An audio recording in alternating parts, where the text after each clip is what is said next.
সৌদিতে যারা বাঙালি আছে তারা এখন বর্তমানে ভালো নাই, কারণ হচ্ছে বাঙালিদের ধরতে আছে সৌদিতে নাকি কোন কারা নাকি বাঙালিরা এই যে সালমানের নামে নাকি বিভিন্ন ধরনের খারাপ কথা বলছে, ছবিতে জুতা দিয়া অপমাননা করছে, এই কারণে বাঙালিদেরকে বিভিন্ন জায়গা দিয়া ধরে নিতে আছে।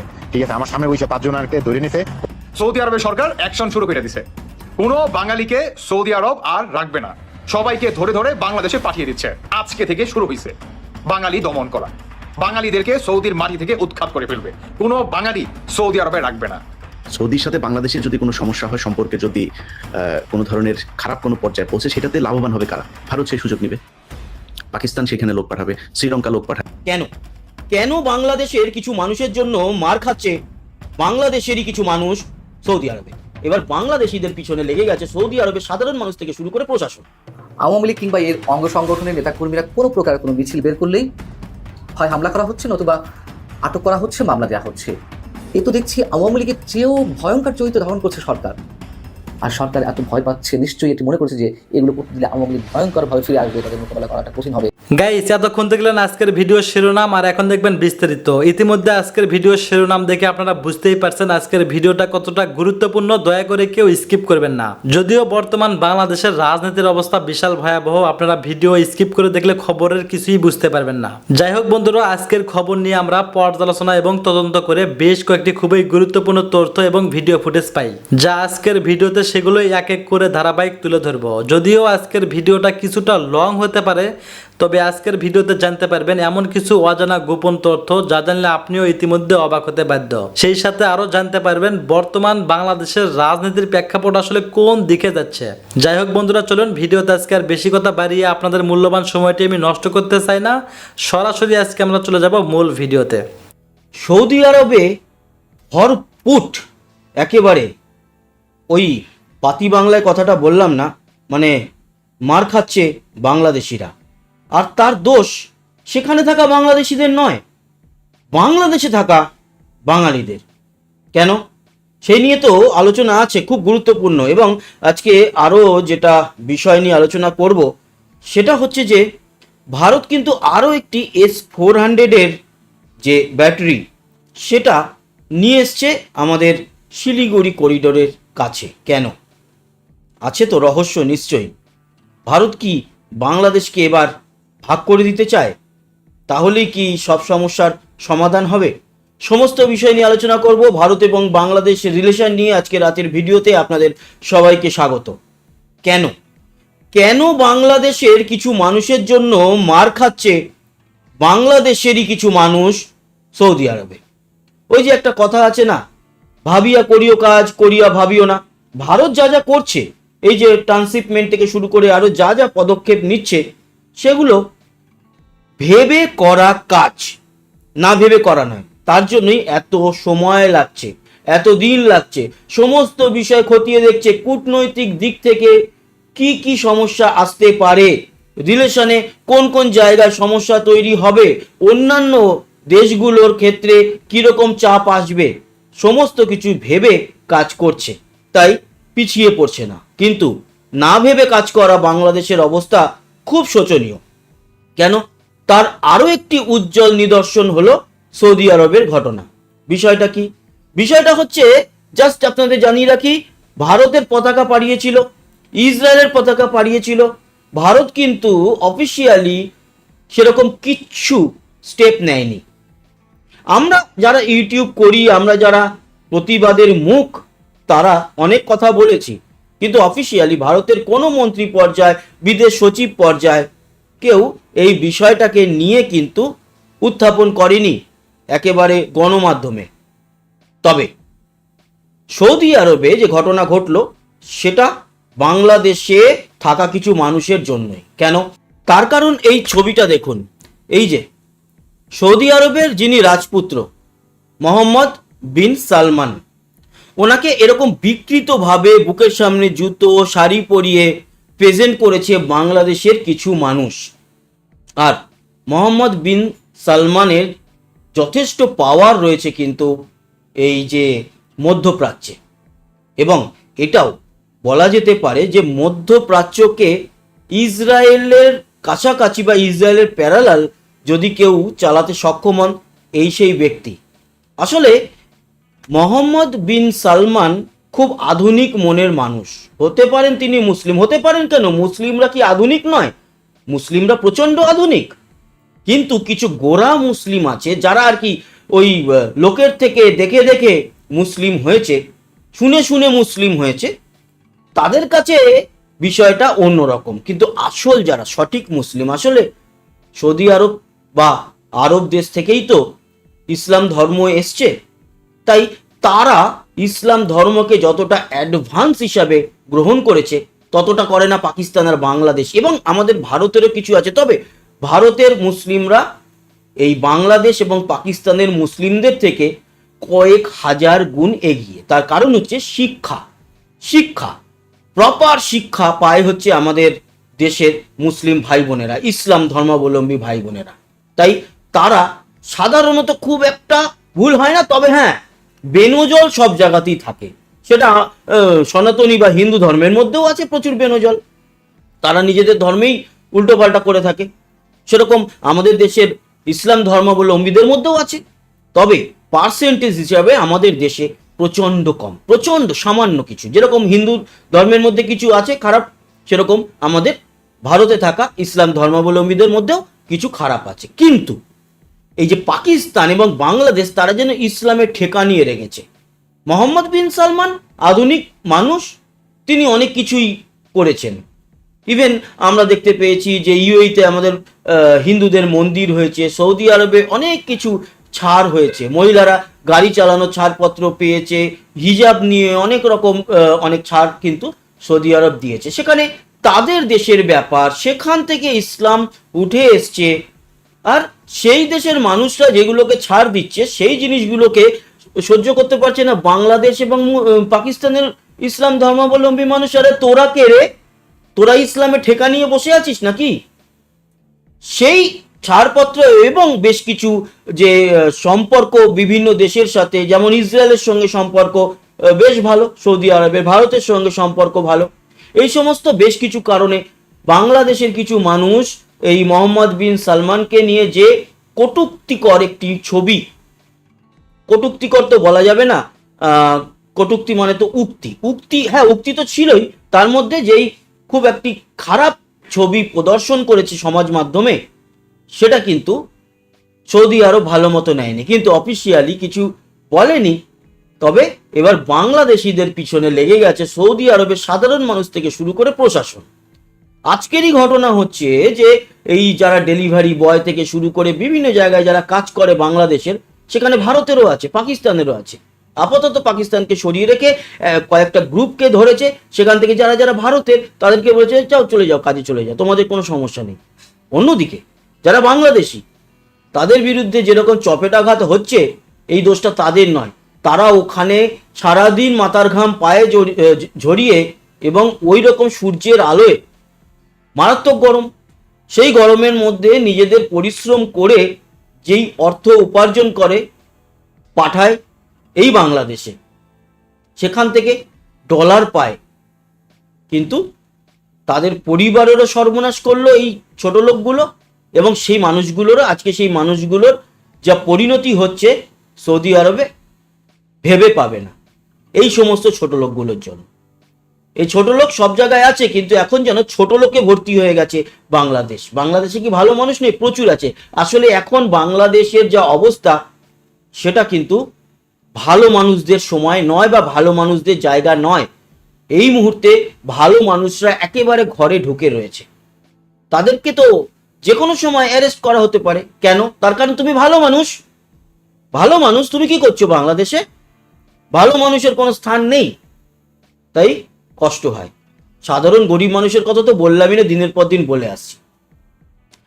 এবার আসি বাংলাদেশের যে উক্তি ছিল, মনেই আছে যে চীনকে গিয়ে ওই যে আবার ভাবিয়া করিও কাজ, যেই ভুলটা বাংলাদেশ করলো, বাংলাদেশের কিছু মানুষ করলো, মোহাম্মদ বিন সালমানকে নিয়ে ছবি প্রকাশ করে, ছবি নিয়ে পোস্টার বানিয়ে সেগুলোকে প্রকাশ্যে এনে সেই রকমই আরেকটা ভুল তো করে এসছে মোহাম্মদ ইউনূস। কি দরকার ছিল চীনে গিয়ে অন্য একটি দেশের তার রাজ্যগুলোকে নিয়ে কথা বলার? আবারও বলি, ভাবিয়া করিও কাজ, করিয়া ভাবিও না, এখন করে এখন ভাবতে হচ্ছে। তার এগেনস্টে পরপর সমস্ত কিছু ঘটনা ঘটছে। রাশিয়ার থেকে জাহাজ চলে এসছে এবং ওয়াকারুজ্জামান যিনি বাংলাদেশের জেনারেল, মানে তিনি পর্যন্ত আফসোস করছেন যে এ কে এসছে বাংলাদেশে, কার হাতে ক্ষমতা তুলে দিয়েছে বাংলাদেশের এই ছাত্র জনতা। আর ছাত্রগুলোর অবস্থাও তো হয়ে গেছে। নাহিদ ইসলাম থেকে শুরু করে তাদের এখন 2-3 দিনের মধ্যে সব থেকে বড় শত্রু হয়ে যাবে মোহাম্মদ ইউনূস। হয়ে গেছে, আরো হয়ে যাবে। সব দিক থেকে ঝাড় খেতে খেতে খেতে খেতে কয়েকদিনের মধ্যে সরে যাওয়ার আগে জীবনহানি না ঘটে যায়। আর ফ্রান্সে আপনাদের জানি রাখি যে ফ্রান্স এবং ইউরোপ থেকে এবার বাংলাদেশিদের বিতাড়িত করা হবে, কারণ ওখানে প্রকাশ হয়ে গেছে বাংলাদেশে একদম স্টেবল আছে, কোনো রাজনৈতিক সমস্যা নেই। তাই এই যে পিনাকি ভট্টাচার্য থেকে শুরু করে এরা যে কোনো সময় ফ্রান্স থেকে বিতাড়িত হয়ে যেতে পারে। আর মোহাম্মদ ইউনূস সেখানে গিয়ে ঠাঁই পেতে পারে, ওনার একটি ফ্ল্যাট রয়েছে ওখানে কেনা। সেখানকার যদি দ্বৈত নাগরিকত্ব ক্যান্সেল করে দেয় তাহলে তো চরম বাস। দেখা যাক কি হয়। আর এই যে বলে এসেছিল চায়নায়, সেখানে ভারত তো একটার পর একটা এবার খেলবে, কিছু করার নেই। তোমরাই শুধু খেলবে, তোমরাই শুধু বলবে, আমাদের পতাকা মারাবে, জাতীয় সঙ্গীতকে বিকৃত করবে, ভারত নিয়ে উল্টো পাল্টা বলবে, চিরজীবন বলে যাবে, আর ভারত কিছু করবে না। এটা হতে পারে না, এটা হতে পারে না। যে কোনো অ্যাকশনের একটা রিয়াকশন থাকবেই। বিএনপির সিদ্ধান্ত এবং বিএনপির আন্ডারস্ট্যান্ডিং ফাইনাল। বিএনপি মনে করছে যে বাংলাদেশে যদি সংস্কার হয় তাহলে বিএনপি শেষ হয়ে যাবে। অতএব ডক্টর ইউনূস সরকারের কোনো সংস্কার বিএনপি মানবে না, এই বিষয়ে তারা ফাইনাল ডিসিশন নিয়েছে। তারা ডক্টর ইউনূসকে স্পষ্ট বলে দিয়েছে যে না, আমরা আপনার কোনো সংস্কার মানব না। সর্বোচ্চ সুপারিশমালা তৈরি করে রাখুক, তারপরে পার্লামেন্ট দেখবে। এটা গোপনে তো বলেছে, এখন প্রকাশ্য বলছে। দর্শক, এখন আপনারা কি করবেন? বিএনপিকে যা ভালো মনে করেন, কিন্তু জনগণকে জানান, বোঝান যে বিএনপি কোনো সংস্কার মানবে না। ডক্টর ইউনূসকে সরি বলে দিয়েছে। এমনকি যা সুপারিশমালা তৈরি করতে রাজি, সেই সুপারিশমালা নিয়ে কত নাটক দেখেছেন না? প্রধানমন্ত্রী ক্ষমতা কমানোতে রাজি নয় বিএনপি। এর মানে বিএনপির চিন্তা, দর্শন, রাজনীতি এখন ওই পরিবার কেন্দ্রিক হয়ে গেছে। তারেক রহমানকে আজীবন প্রধানমন্ত্রী করার জন্য যা দরকার তাতে রাজি, যা দরকার না তাতে রাজি না। আপনি কি মনে করছেন এগুলো হতে দিব আমরা? কখনোই না। নির্বাচন ভোট কারচুপি ঠেকাতে 27টা প্রস্তাবে বিএনপি মাত্র একটাই রাজি, সেটা আবার কারচুপি ঠেকানো কেন্দ্রিক নয়। অন্য সব কারচুপির বন্দোবস্ত আগের মতোই থাকুক, বিএনপি এটাই চায়। বুঝতে পারছেন বিএনপি কি? তারা কেন সংস্কার চায় না? কোনো ধরনের সংস্কার চায় না। তো দর্শক, একটা খবর, সরি, সংস্কার আপনাদের কাজ না। আমির খসরু এই বক্তব্য বিশ্লেষণের আগে বিএনপি একটা রহস্য আপনাদেরকে বলি। এটা আপনাদেরকে খেয়াল রাখতে হবে দর্শক, মনে রাখতে হবে, মানুষকে শোনাতে হবে। বিএনপি দেখবেন যে এক এক সময় এক এক নেতা হিট সামনে আসে। এই রমজানের শেষের দিকে মির্জা আব্বাসের বক্তব্য এমনভাবে হিট হয়েছে যে মির্জা আব্বাস মনে হয় বিএনপির মহাসচিব। কিছুদিন মির্জা ফখরুলের বক্তব্য ধামাচাপা ছিল। আবার কখনো কখনো দেখবেন যে রুমিন ফারহানাদের বক্তব্য দাপিয়ে বেড়াচ্ছে। চারদিকে জনপরিসরে সোশ্যাল মিডিয়া রুমিন ফারহানাদের বক্তব্য। আবার এর আগে ছিল শ্যামা ওবায়দের বক্তব্য। শ্যামা ওবায়দের এখন দেখেন, এখন কিন্তু নাই, একসময় ছিল। আবার মাঝে মাঝে দেখেন যে বিএনপির নেতা মনে হয় শুধু সালাউদ্দিন আহমেদ, সালাউদ্দিন আহমেদ ছাড়া আর কেউ নেই। যেখানেই যাবেন সব জায়গায় বক্তব্য দেয় সালাউদ্দিন আহমেদ, সালাউদ্দিন আহমেদই সব, অল ইন অল। এভাবে কিন্তু আপনারা দেখে আসছেন। আবার মাঝে মাঝে আমির খসরু মাহমুদ চৌধুরীর খবর নাই, কিন্তু মাঝে মাঝে আবার আমির খসরু মাহমুদ চৌধুরী। তো এই যে বিএনপির মেকানিজমটা, এটা কিভাবে ঠিক হয় জানেন? এগুলো ঠিক করে এস আলম, বসুন্ধরা আর এস আলম, এই দুই গ্রুপের ফাঁদে পড়েছে বিএনপি। এই দুই গ্রুপ টাকা দিয়ে কখনো কখনো একে সামনে আনে, কখনো একে সামনে আনে, সব টাকার খেলাবে।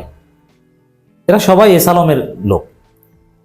এবং এই ব্যবসা বাণিজ্য কেন্দ্রিক কোনো চুক্তি সফল হওয়া বা না হওয়া, এগুলোর উপর আবার নির্ভর করে মির্জা আব্বাস কি বলছেন বা বলছেন না সেটা। এভাবে বিএনপি রাজনীতি চলছে। এস আলম, বসুন্ধরা, হাসিনার যে অলিগার বা হাসিনার যে এই হাসিনাকে যারা টিকিয়ে রেখেছিল টাকা পয়সা দিয়ে, তারা এখন বিএনপিকে নিয়ন্ত্রণ করছে, বিএনপির এজেন্ডা সেট করে দিচ্ছে, বিএনপির কে কি বলবে সেটাও ঠিক করে দিচ্ছে। তা আমির খসরু হচ্ছে এস আলম গ্রুপের লোক। তার বক্তব্য বুঝবেন যে ওটা এস আলমের কথা। সরি, সংস্কার আপনাদের কাজ না, মানে এই সরি সংস্কার আপনাদের কাজ না, এর অর্থ কি? যে কোনো সংস্কার আমরা মানব না। আচ্ছা, সংস্কার ডক্টর ইউনূস সরকারের কাজ না, কার কাজ?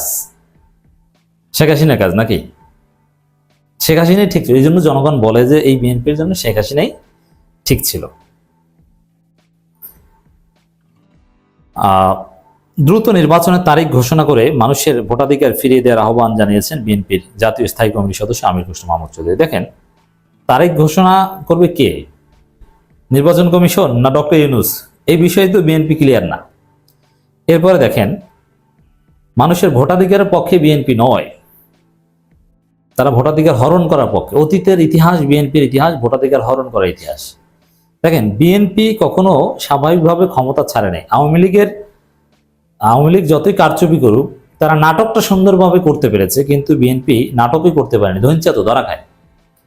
যেমন 91 থেকে ক্ষমতা এসেছে, স্বাভাবিকভাবে ছেড়েছে না, তীব্র আন্দোলনের মুখে পড়েছিল। 2006 সালেও কিন্তু সে অঘটন ঘটিয়েছিল, ইয়াজউদ্দিনকে নিয়ে কত নাটক, দেখেন নাই? মানে বিএনপি আসলে খুব খারাপ মানুষ, খারাপ দল। এরা ক্ষমতা পেলে পাগল হয়ে যায় এবং এরা জনগণের ভোটাধিকারে বিশ্বাস করে না। ভুয়া ভোটার তালিকা তৈরি, বিচারপতিদের বয়স বাড়ানো, কত। এই যে তত্ত্বাবধায়ক সরকারহীন একটা অবস্থা, তত্ত্বাবধায়ক সরকারকে হাসিনা খেয়ে দিয়েছিল, এর ভিত্তিপ্রস্তর স্থাপন করেছিল বিএনপি, এর লেজিটিমেসি তৈরি করেছিল বিএনপি। অতএব এই ভোটাধিকার, আমাদের যে ভোটাধিকার হরণ হয়েছিল, আমরা ভোট দিতে পারিনি গত 15 বছর, এই জন্য কিন্তু বিএনপিও দায়ী। কারণ বিএনপি 2006 সালে তত্ত্বাবধায়ক সরকার নিয়ে আকামটা না করলে শেখ হাসিনা হয়তো বা 2010-11 সালে অত বড় ঘটনা ঘটানোর সাহস পেত না। এ সময় আমির খসরু মাহমুদ চৌধুরী বলেন, আমি এখন অনেকের মাঝে শেখ হাসিনার সুরে কথা বলতে দেখছি। হ্যাঁ, আপনারাই শেখ হাসিনার সুরে কথা বলছেন, এবং আপনারা যে শেখ হাসিনার সুরে কথা বলছেন এটা আপনারা নিজেরাও জানেন না কিভাবে হচ্ছে। ওই যে এটা এস আলম ঠিক করে দিয়েছে। এস আলম তাদের অলিগারকে ধরে রাখার জন্য, তাদের ব্যবসা বাণিজ্য ধরে রাখার জন্য যে সুরে কথা বলা দরকার সেই সুরে আপনাদের মাধ্যমে বলাবে। শেখ হাসিনা এবং এই বিএনপির মধ্যে এখন কোনো পার্থক্য আমরা দেখছি না। শেখ হাসিনা বলতেন, আমরা উন্নয়ন করছি, বড় বড় প্রকল্প বাস্তবায়ন করছি, নির্বাচন কেন দরকার? না, শেখ হাসিনা একথা কখনো বলেনি নির্বাচন কেন দরকার। এই আমির খসরু মিথ্যুকের জাত মিথ্যুক। শেখ হাসিনা কোথায় বলেছে যে নির্বাচন লাগবে না? শেখ হাসিনা বরং নির্বাচন জিকির করেছে, যে দ্রুত নির্বাচনের কথা বলেছে। বিএনপি বলেছে যে নির্বাচন লেট করুন, আলোচনায় বসুন, সংলাপ করুন, সবাইকে নিয়ে নির্বাচন করুন, তফসিল স্থগিত করুন, এটা বিএনপি বলেছে। আর শেখ হাসিনা বলেছে না, নির্বাচন লাগবেই, একদিনও লেট করা যাবে না, অপেক্ষা করার কোনো সুযোগ নেই। নির্বাচন টাইমলি না দিলেই সাংবিধানিক ধারাবাহিকতা নষ্ট হবে, সাংবিধানিক সংকট তৈরি হবে। এই মিথ্যুকের জাত মিথ্যুক আমির খসরু মাহমুদ চৌধুরী কি মিথ্যা কথা বলেছেন, ধরা খেয়েছে তো, দেখলেন, আমরা ধরিয়ে দিলাম। শেখ হাসিনা কোথায় বলেছে নির্বাচন লাগবে না? একথা কখনো বলেনি, বরং টাইমলি নির্বাচন দিত। একদম টাইমলি নির্বাচন হয়েছে শেখ হাসিনা যতদিন ক্ষমতা ছিল। কিন্তু কেমন নির্বাচন? ওই নির্বাচনে বিএনপি চায়।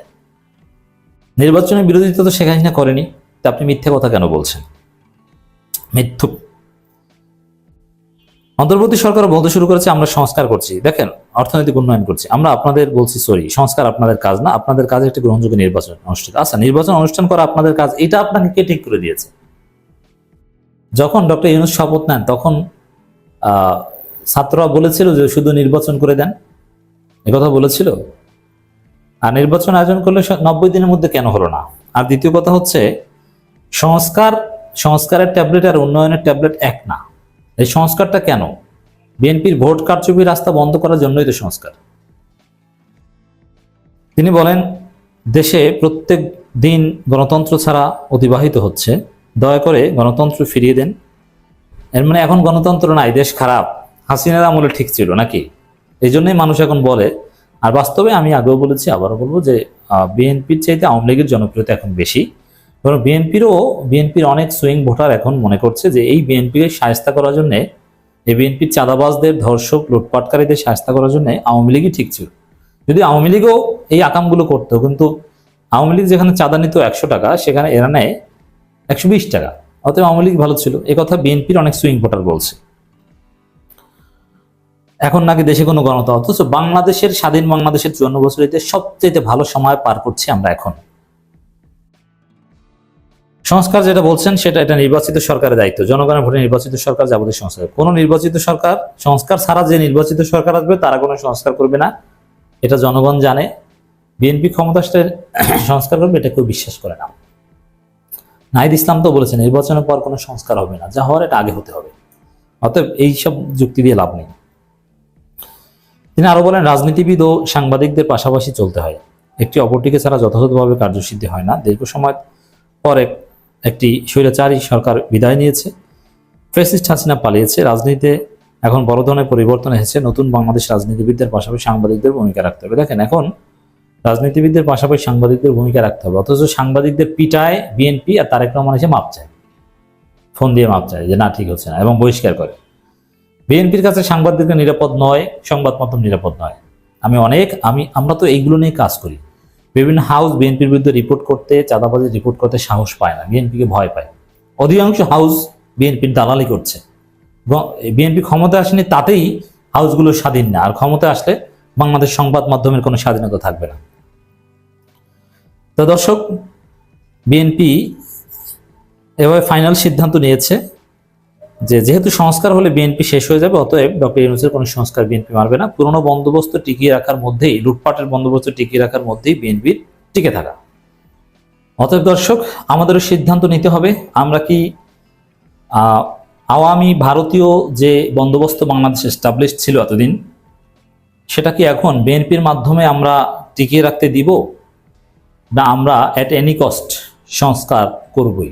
আমাদের সিদ্ধান্ত নিতে হবে, না বাংলাদেশ সংস্কার হতেই হবে। সংস্কার নিশ্চিত করতে আমাদের প্রয়োজনে আন্দোলন করতে হবে। সংস্কারের আগে কোনো নির্বাচন হতে দেওয়া যাবে না। এই যে বিএনপি বলছে না সরি, সংস্কার আপনাদের কাজ নয়, আমরা বিএনপিকে বলবো যে সরি, সংস্কার ডক্টর ইউনূস সরকারেরই কাজ, সংস্কার এবং আপনাদের কাজ নয়। আপনাদের ভোট কারচুপির চিন্তাভাবনা, দর্শন এগুলো থেকে ফিরে আসুন। বরং বিএনপি সংস্কার ঠেকিয়ে দিতে চাইবে, আর আমরা বিএনপিকে ঠেকিয়ে দেওয়ার জন্য প্রস্তুত থাকব। অন্তর্বর্তী সরকার ভারতের প্রশ্নে একটা দুর্দান্ত কার্ড খেলেছে। এই কার্ডটা খেলা নিয়ে দীর্ঘদিন থেকে আমাদের দেশের বিভিন্ন মানুষজন বলছিলেন যে এটা করা উচিত সরকারের। একটা কথা মনে রাখা দরকার, জনগণ যেভাবে ভাবে, জনগণ যতটা এক্সট্রিমিস্ট আচরণ করে, সব কিছু সরকারের জন্য করে ওঠা সহজ হয় না। ফলে সরকার যে স্টেপটা নিয়েছে, এটা কি খুব এক্সট্রিম কিছু হলো যে এটা আলটিমেটলি ভারতের সাথে বাংলাদেশের সম্পর্ককে আরও ধ্বংস করে দেবে এবং আমাদের জন্য যেটা ভালো কিছু হবে না, নাকি এই পদক্ষেপটা আদতে আমাদের জন্য ভালো হচ্ছে, সেটা নিয়ে আলাপ করা দরকার। আমি প্রায় একটা কথা বলি যে জনগণ যেভাবে চায় একটা সরকার হুবহু সেভাবে রেসপন্ড করতে পারে না। জনগণ জনগণের মতো করে করবে, সরকার তার মতো করে করবে। যাই হোক, যে কথাটা বলছিলাম, ভারতের সংখ্যালঘুদের নিরাপত্তা নিয়ে বাংলাদেশ কনসার্ন জানিয়েছে। দীর্ঘদিন থেকে আমরা এই আলাপ করেছি, আমাদের জনপরিসরে, আমাদের সোশ্যাল মিডিয়াতে এই আলাপ ভুরি ভুরি হয়েছে যে ভারত লিস্ট কোনো রাইট রাখে কিনা যে তার নিজের দেশের সংখ্যালঘু, সব সংখ্যালঘু, শুধু মুসলিম না, মুসলিম, খ্রিস্টান এবং যারা টেকনিক্যালি হিন্দু, সেই রকম মানুষ, দলিতদের ওপরে যে নিপীড়ন চালায়, সেই ভারত আবার আরেক দেশের সংখ্যালঘু নিয়ে কথা বলে। এই আলাপ আমরা করেছি। যাই হোক, প্রেস সচিব গতকাল দুর্দান্তভাবে কিছু মন্তব্য করেছেন, আমি এগুলো একটু পড়তে চাই। এখানে অন্তর্বর্তী সরকারের পরিস্থিতি অবস্থান তুলে ধরেছেন। ভারতের মুর্শিদাবাদে যে সাম্প্রদায়িক দাঙ্গা হচ্ছে সে প্রসঙ্গে তিনি বলেন, মুর্শিদাবাদের সাম্প্রদায়িক সহিংসতায় বাংলাদেশকে জড়ানোর যে কোনো চেষ্টাকে আমরা দৃঢ়ভাবে প্রত্যাখ্যান করি। ইনফ্যাক্ট এটা চেষ্টা হয়েছে। তিনি বলেন, বাংলাদেশ সরকার মুসলিমদের উপরে হামলা এবং তাদের জানমালের নিরাপত্তার ঘটনার নিন্দা জানায়। আমরা ভারত সরকার এবং পশ্চিমবঙ্গ সরকারকে সংখ্যালঘু মুসলিম জনগোষ্ঠীর পূর্ণ নিরাপত্তা নিশ্চিত করার জন্য সব ধরনের পদক্ষেপ গ্রহণের আহ্বান জানাই। একদম ক্লিয়ারলি বলেছেন এটা দরকার ছিল। এটার জবাব আবার ভারত দিয়েছে। সেখানে বেশ কঠোরভাবেই আমি বলবো, তাদের ভাষা সফট ছিল না, বেশ কঠোর ভাষায় তারা যে স্টেটমেন্ট দিয়েছে তাদের ফেসবুক পেজে আমি পেলাম। সেখানে তারা বলার চেষ্টা করেছেন যে বাংলাদেশ তার দেশের সংখ্যালঘুদের ওপরে যে অন্যায়, অত্যাচার, নিপীড়ন হচ্ছে সেটার প্যারালাল টানার জন্য এটা করছে অর্থহীনভাবে, এবং বলছে যে এখানে এসব না করে বরং বাংলাদেশ তার চেষ্টা করা উচিত তার মাইনরিটিদের রাইট প্রোটেক্ট করা। বাংলাদেশ প্রসঙ্গে তারা বলছেন যে এখানে ক্রিমিনাল পারপেট্রেটার্স অফ সাচ অ্যাক্টস, মানে এখানে বাংলাদেশে যে সংখ্যালঘুদের ওপরে ক্রিমিনাল কাজ করছে, ক্রিমিনালি এই কাজগুলো করছে, এরকম লোকজন এসে এই রকম করছে, সেটার সাথে একটা প্যারালাল টানার চেষ্টা করা হচ্ছে এবং বাংলাদেশকে মনোযোগ দিতে বলা হচ্ছে। আমরা যদি এভাবে ধরি, বাংলাদেশ সরকারের সংখ্যালঘুদের উপরে আক্রমণ নিয়ে যে অভিযোগ ভারত দীর্ঘদিন থেকে করছে, বিশেষ করে 5 অগস্টের পর থেকে, সেটায় তাদের মূল অভিযোগ হচ্ছে এই হামলাগুলো কমিউনাল ছিল। আমরা যে ডিবেটটা শুরু থেকে করেছি, আবার একটু টেনে বলি, সেটা হচ্ছে আমরা বলেছি হিন্দু কমিউনিটির উপরে হামলা হয়েছে এবং এগুলো আসলে আওয়ামী লীগ হিসাবে হয়েছে, আওয়ামী লীগ হিসাবে তাদের উপরে হামলা হয়েছে, যেমন মুসলিম আওয়ামী লীগারদের উপরে হয়েছে। আমরা কোনো হামলাকে সমর্থন করি না, মানে আওয়ামী লীগ করে বলে কোনো হিন্দু, মুসলিম, বুদ্ধিস্ট, খ্রিস্টান কারো উপরে হামলা হতে পারে না। আমি অন্তত এই কথা জোর গলায় বলতে পারি, কারণ আমি প্রথম দিন থেকে এটার বিরুদ্ধে কথা বলেছি। আমি এটাকে জায়েজ করছি না, কিন্তু ডিসইনফরমেশন যাতে না হয়। কোনো কমিউনাল কারণে খুব অল্প হাতে গোনা 2-1টা হতে হয়েছিল, কমিউনাল কারণে হোক, পলিটিক্যাল কারণে হোক, কোনো হামলা আসলে হওয়া উচিত হতো না। কিন্তু ভারত এটাকে এভাবে ফ্রেম করার চেষ্টা করেছে দীর্ঘদিন থেকে। আচ্ছা, ওটা যদি হয়ও, কিছু ব্যক্তি এটা করেছে এবং রাষ্ট্রের বিরুদ্ধে অভিযোগ হচ্ছে, সরকারের বিরুদ্ধে অভিযোগ হচ্ছে সরকার এটা ঠেকাতে ব্যবস্থা নিচ্ছে না। সরকারের যুক্তি ছিল সরকারের পুলিশ এবং প্রশাসন ঠিকঠাক মতো কাজ করেন, শেখ হাসিনার পালিয়ে যাওয়ার পর যে পরিস্থিতি ছিল, এসব নানান কারণ ছিল, যুক্তি ছিল। কিন্তু যে জিনিসটা সবচেয়ে ইম্পর্টেন্ট সেটা হচ্ছে এখানে সরকার ইনভলভড, সরকার গিয়ে এগুলো করছে, এইরকম অভিযোগ অন্তত আমাদের দেশের বাইরে কোথা থেকে কেউ করে নাই। ভারত এখানে ব্যক্তিকে ব্লেম করছে, কিছু ব্যক্তি গিয়ে এই ধরনের কাজ করছে, আর ভারত বলছে আমরা প্যারালাল টানছি। সরি, ভারতের কাছে আমরা ক্লিয়ারলি বলতে চাই, ভারতকে আমরা প্যারালাল হিসাবে টানি না। বাংলাদেশে যদি কিছু কমিউনাল হামলা হয়েও থাকে সেটা ব্যক্তি করেছে এবং আমাদের রাষ্ট্রকে আমরা, সরকারকে আমরা জবাবদিহির মুখে আনতে চাইছি যে সরকার এগুলো ঠেকাতে হবে, সরকার এগুলো ঠেকাতে হবে এবং তাকে ওই ব্যর্থতা দেই। আর ভারতে এমন একটা সরকার ক্ষমতায় আছে যে সরকারটা রাষ্ট্রীয়ভাবে সংখ্যালঘুদের উপরে নিপীড়ন চালাচ্ছে, ওটাই তাদের রাজনীতি। তাদের যে মাদার অর্গানাইজেশন আরএসএস এবং তাদের এখন যারা ক্ষমতায় আছেন, তারা আদতে সিদ্ধান্ত নিয়ে সরকারিভাবে তাদের রাজনীতিই হচ্ছে হিন্দুরা অন্য সংখ্যালঘুদের উপরে দমন পীড়ন চালাবে। গত নির্বাচনের সময় অন্য নেতাদের কথা বাদ দেই, মোদির স্পিচে হেট স্পিচ গুনে গুনে দেখিয়েছিল তার স্পিচে কি পরিমাণ মাইনরিটি, বিশেষ করে মুসলিমদের বিরুদ্ধে হেট স্পিচ আছে।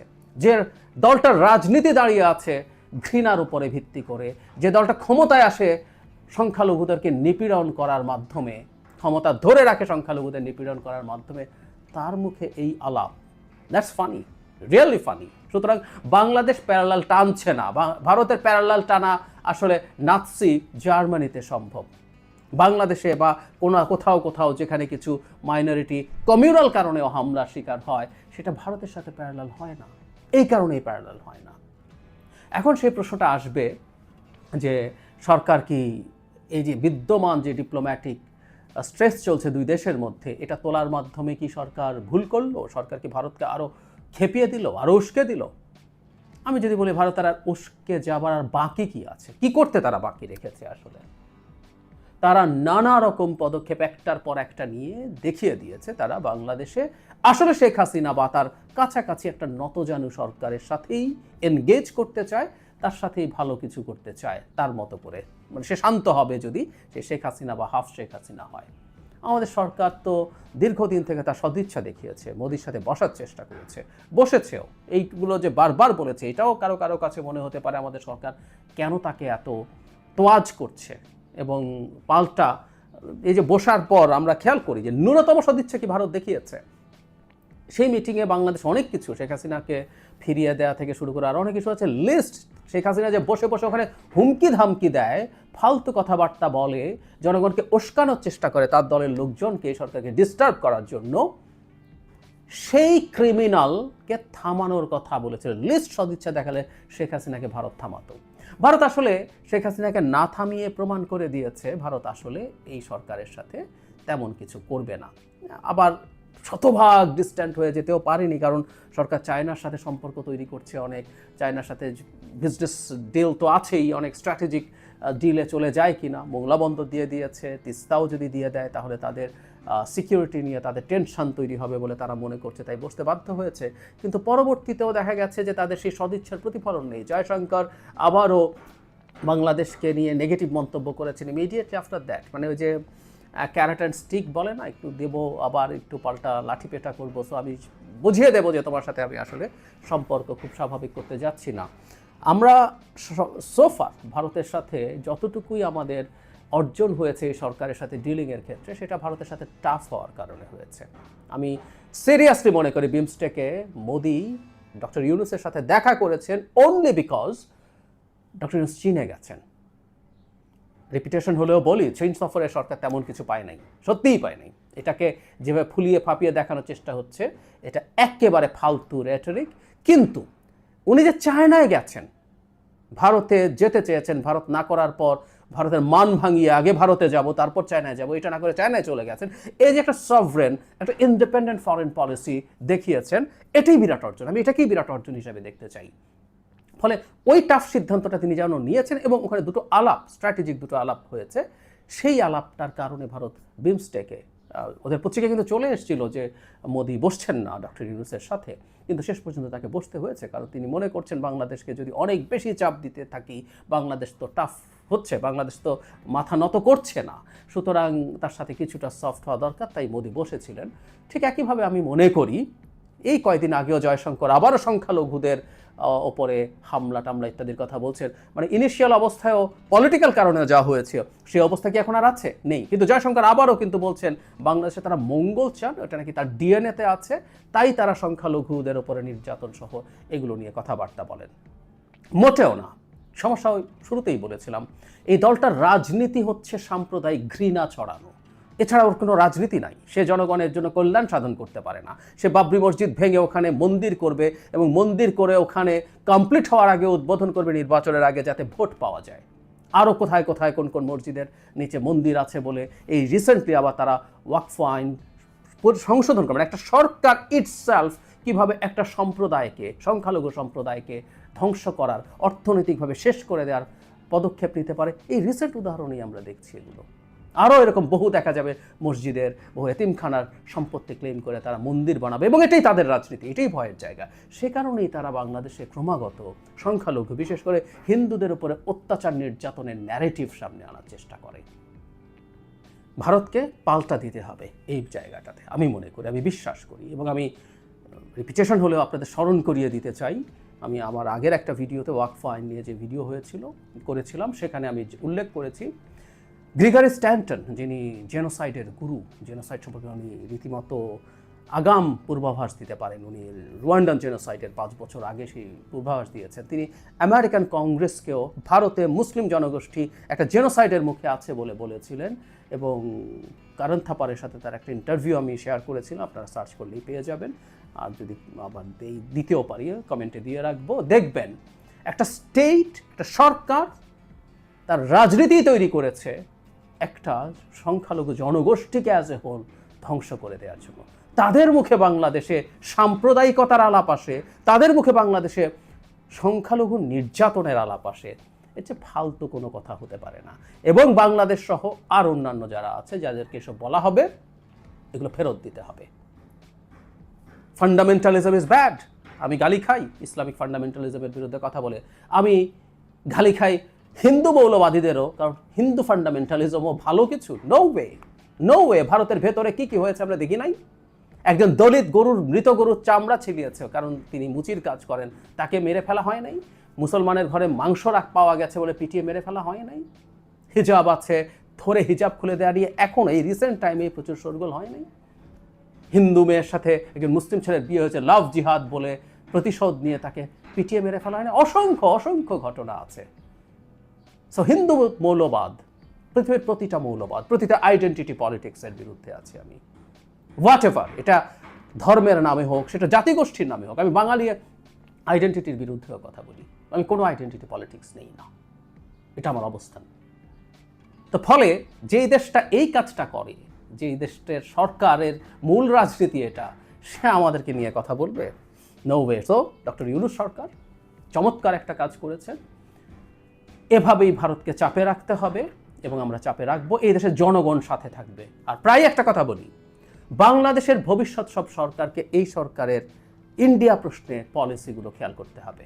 এটা একেবারে র্যাডিক্যাল সব ধ্বংস করে ফেলছি তা না, ভারতের সাথে সম্পর্ক তৈরিরও যেমন চেষ্টা আছে, আমাদের যেখানে যেখানে রাইট আছে। সীমান্তে হত্যা হয়েছে, স্টেটমেন্ট, বাংলাদেশকে নিয়ে স্টেটমেন্ট দিয়েছে মিথ্যা, সেটার পাল্টা প্রতিবাদ। পূজা নিয়ে যখন করেছিল তখন সরকার সেটার প্রতিবাদ করেছে। এভাবেই এই কাজটা করতে হবে। জনগণ সাথে থাকবে এবং ভারতকে আমরা যদি সরকার এটা করতে। ধন্যবাদ প্রিয় দর্শকবিন্দু, আমাদের ফুল ভিডিওটি দেখে আপনাদের কাছে কেমন লাগছে অবশ্যই কমেন্ট বক্সে কমেন্ট করে জানিয়ে দেবেন। এমন নিত্য নতুন আপডেট খবর সবার আগে পেতে চাইলে সেটাও কিন্তু কমেন্ট বক্সে জানিয়ে দেবেন। আর হ্যাঁ, ভিডিওতে আমার নিজস্ব কোনো কথা বলা হয় না, যা কিছু দেখেন যা কিছু শোনেন সব কিছু সোশ্যাল মিডিয়া থেকে সংগ্রহ করা। এমন নিত্য নতুন আপডেট খবর সবার আগে পেতে চাইলে এখনই আমাদের এই পিচ্চি সাকিব ইউটিউব চ্যানেলটি সাবস্ক্রাইব করুন। ধন্যবাদ।